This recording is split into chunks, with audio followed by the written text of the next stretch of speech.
So I will start explaining a little bit of the big picture of what is Univision and where many TVs stand. No, I think televisions are quite behind newspapers and digital native companies in terms of the digital landscape. It has been like that probably because of its success and because the business is not so broken.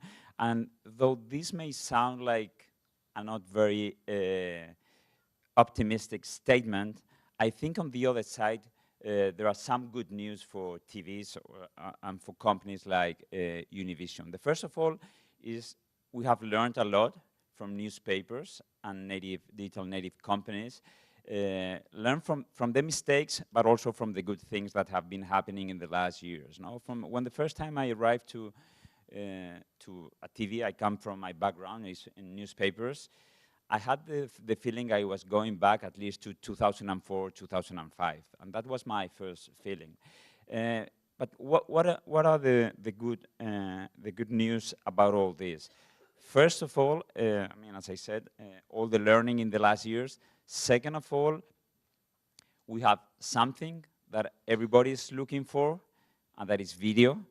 A company like us, our DNA is video, and maybe we can say, no, that's not the video people want to see on the internet, but the sensibility that we have in our newsrooms and the capacity to move from that kind of video to other kind of video, that's easier than moving from text to video. And the third of all is that we have the resources. So as I said before, TVs are still making quite a lot of money, and moving, it's not the same to try to do a digital transformation when you are not making so much revenue, when the environment is not optimistic, when there are layoffs, and that's not happening still on TVs, no? So I think it's a moment where we can move pretty fast to a more digital company and a more digital newsrooms. I will explain later these graphics. No, I'm saying it looks pretty obvious when we see that graphic. That's a video graphic of Univision in the last months, and I'm asking good news or bad news. I mean, I'm gonna answer even as I said that it looks easy. The answer to this, I will explain it later. And I was explaining the advantages that a company like Univision has, and one of those big opportunities are people like Jorge Ramos.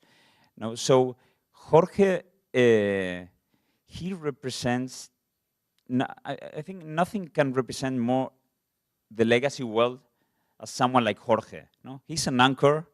He has been doing the same job for 30 years, at the same time, 30-minute newscast. So he's like legacy. But someone like Jorge, he has understood very well where things are moving. He always talks about himself as a dinosaur, something that I completely disagree with him. And let me see if this works. The kind of job, let me go back. This is not working. No. It should be working anyway. I mean, you can look at Jorge on Facebook. Every time that Jorge jumps onto Facebook Live, that's millions of users, millions every time. It's a guarantee that when he starts playing around, and that's something we're improvising permanently with the news in the newsroom. He sits around there in the middle of the newsroom and we say, hey, Jorge, the Chapo was just captured in Mexico. And I mean, with an iPhone, you get there, you record Jorge for 2 minutes, he can talk forever. And that's millions of users. So these kind of people and anchors, and they are realizing that their brand and the impact they can have moving to all these platforms, it's huge. Of course, it benefits their personal brand, and it benefits also Univision brand. So Jorge is a perfect case of what is happening. I think how we covered the democratic debate with the Washington Post a month ago. Now, if we look back 4 years from now, it would have been pretty traditional, our digital coverage, maybe live streaming, a live blog, all that stuff. So when it came to this year democratic debate, we had to be Facebook Live, of course. Facebook was one of the main partners with the Washington Post, so it was the three brands that were there were Univision, the Washington Post, and Facebook. So we were doing Facebook Live, we were tweeting, of course, and everything that's around Twitter. We were on Instagram.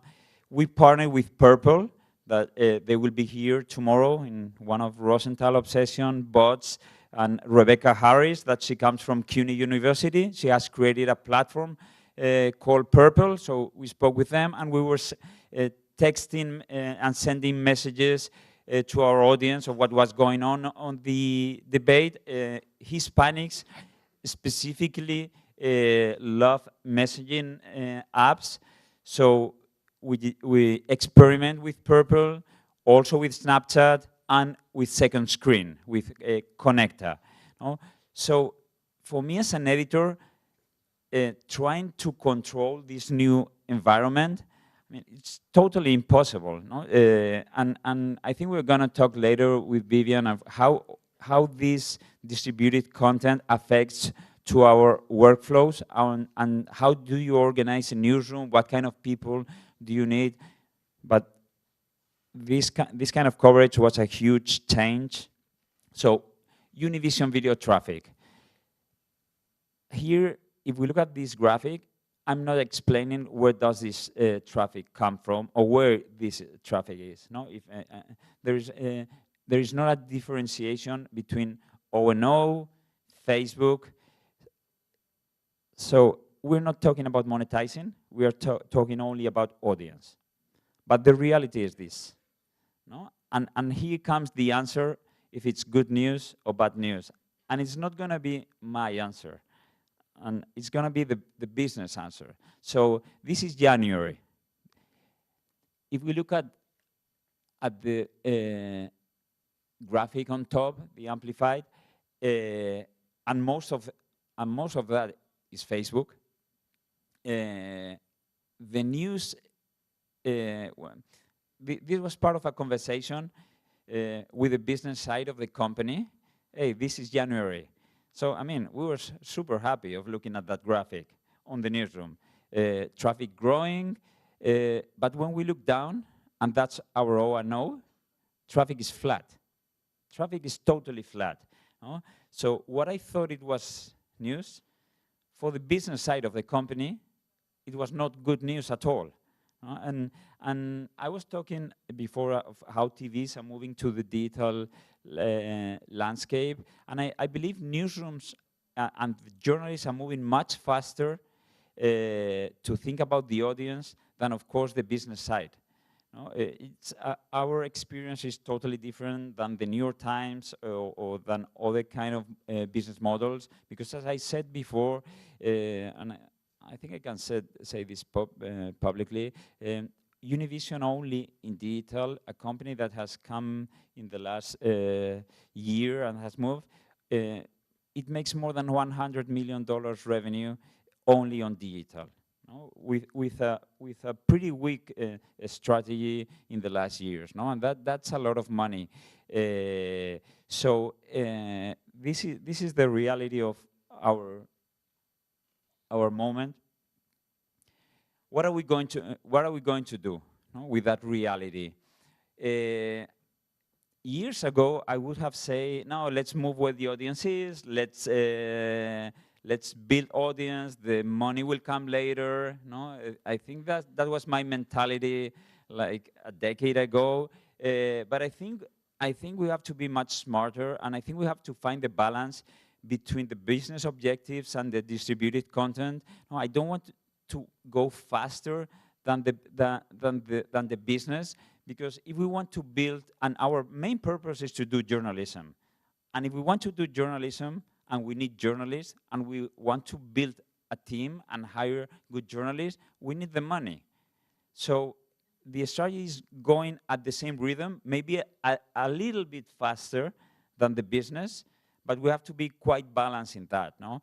So also, and to do that, we need to create a very data-driven culture in the newsroom. So we need to understand minute by minute what is happening with our traffic so that we can shift our strategy.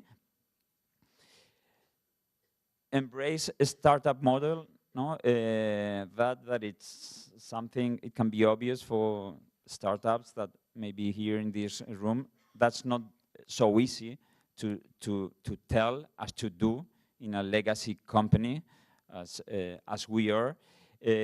Of course, we need to adapt video content to different platforms. As I was saying before, we have tons of video, but we have to adapt it and diversify the skills of the team. No? We are bringing people that are, I mean, that years ago we didn't know even they exist. So